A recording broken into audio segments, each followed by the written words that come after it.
boy Shark Out of Water. Hello, hello. What's going on? Good morning, good afternoon, whenever y'all seeing this. I pray that you are being blessed by the Most High. I'm Shark Out of Water, Christian YouTube content creator. Here again with a new video today. If you like this type of content, make sure you leave a like, comment, and share your thoughts. Appreciate everybody who's been contributing to the channel, commenting, liking, subscribing, all that. Shout out to you and may the Lord bless you. But let's talk about something real quick. Do you believe yourself to be easily triggered, or are you hard to trigger? I want you to really sit back and ask yourself that, because I had to ask myself that too. I was listening to a podcast this morning and it said you can't give people control over your triggers.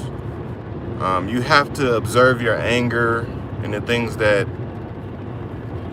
makes you mad. You got to observe it like a storm. Don't actively try to fight the emotion. Don't try to downplay it like it didn't trigger you. You got to really know yourself. So I named this video Trigger Control. Control what triggers you. At the end of the day, we all have emotions, big and small, up and down, anger, sadness, happiness, etc., etc. There are things in life we cannot simply control, whether somebody cut us off at the light, someone says an unfavorable comment towards us or about us, or something we truly care about. The circumstances of life, sometimes they trigger us. We have to understand that no one is in this world just living stress-free.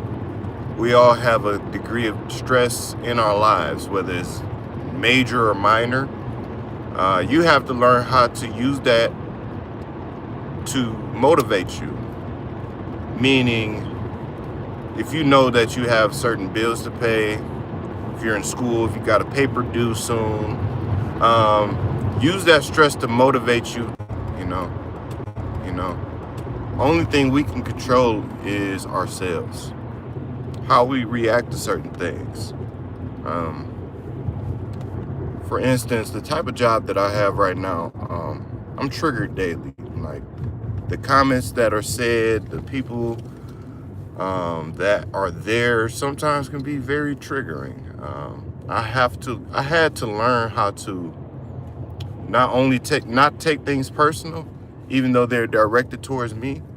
I had to learn to leave some stuff at work, or leave some stuff exactly where it was given to me at. Like, I had to, all right, I'm not letting this enter my mind. I'm not bringing this home with me. I'm going to choose to have a good day. This person is upset, or they're having a bad day, so they're trying to project on me. And it could be a coworker too, say some out the way stuff or give you some funny looks. You just got to keep it moving, man. Stuff like that used to trigger me, because I go out my way to be, at least a reasonable person. Like, I may not be a socialite and go out my way to speak to everybody. More introverted, but I will be cordial with everyone. I don't care who you are. As long as you're a good person to me, I'll be a good person to you. And if you show me traits that you're not a good person, just stay from around you.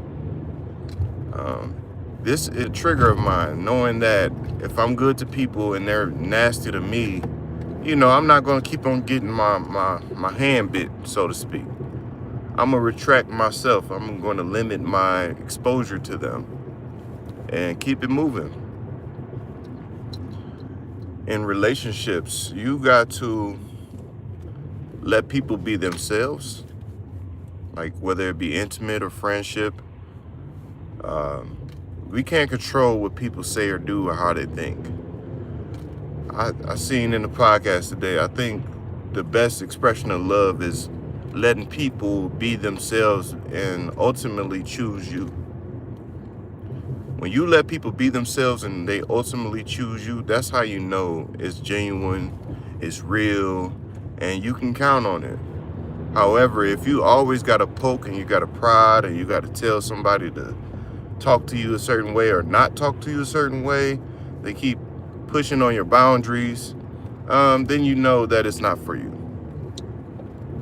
Um, People are going to naturally trigger us. Like if you're in any type of romantic relationship, you got to let people be who they are and then set those boundaries and then meet somewhere in the middle, because whether you realize it or not, two people in a relationship both have boundaries, probably have different upbringings, different views of life. But once you come together, you got to find common ground.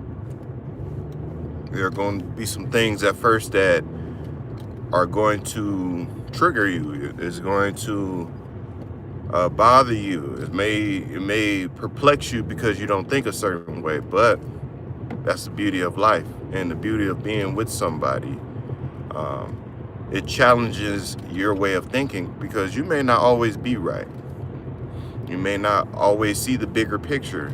That's why it's important to work on yourself and understand what the other person brings to your life, and if they're respectful enough to acknowledge your boundaries and work on a plan to reach common ground, or if they're not meant to be in your life, they'll just totally disregard everything you say, and at that point you just got to walk away.